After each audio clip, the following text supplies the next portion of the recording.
Hi. You guys have talked a lot about T0, what happened after that. I don't think there's been a lot of talk about what happened, or not what happened, at T0. What happened at T0, what created it, isn't that? And the universe happened. 14 billion years later, we have life. So everything was so precise. Does that imply some kind of God, watchmaker, or something? I mean, could you delve into more what you think about what happened before that instant at the Big Bang, not everything after? Well, I'll start with the Big Bang, then Richard maybe take it into the biological domain. But the question you're asking is, why is there something rather than nothing?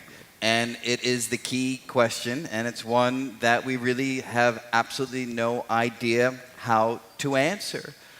And I think we're all upfront about that.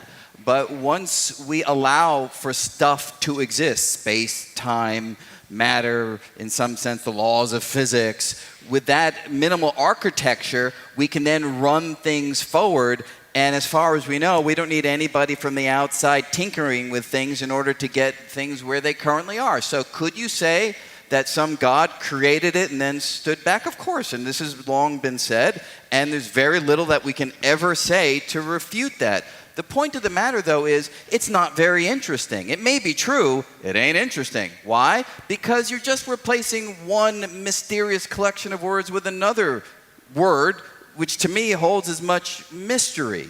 So from the standpoint of explaining science, I don't find that it takes us anywhere forward. From the standpoint of understanding the rich structure of human heritage and our ongoing attempt to figure out who we are and how we fit into the cosmos, I do find there's a lot of value in that way of thinking about the world. But I don't find any value in terms of trying to find scientific explanatory power.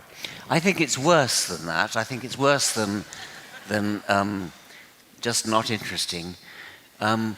Because the point is that although it's very difficult to know what happened at the beginning and where the laws of physics come from, where the physical constants come from, what we can say is that it is relatively easier to understand how simple things came into existence than complex things. And a God who thought it all up and created it, even a deistic God who didn't subsequently intervene, whatever else he, she, or it was like, they could not be simple. I mean, if we're going to credit them with the brain power to devise the laws of physics and to set the physical constants to some optimal value, then they've got to be the kind of entity that requires explanation in its own right, of exactly the same kind of explanation as we in biology are used to providing in the theory of evolution. So it would have to be intelligent, in other words. And intelligence, creativity, inventiveness, qualities like that come late in the universe. We understand where they come from. They come from evolutionary processes.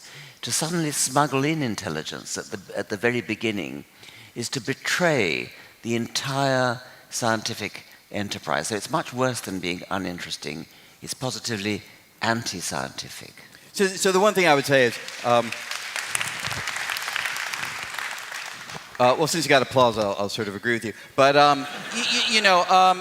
my suspicion, or at least I raise as a possibility, the judgment of the complexity and intelligence required to give rise to the universe as we know it, I feel like you're coming at it from what we currently understand, which could well be completely misleading. There may be this incredibly simple starting point that a divine being could have invoked, and all of this might, by virtue of some deep symmetry in the structure that isn't even apparent, it's all simple from the standpoint of the ingredients and the laws, and it may be so I guess I slightly worry, even though I largely agree with you, I slightly worry about saying what would be required, because we don't know what would be required.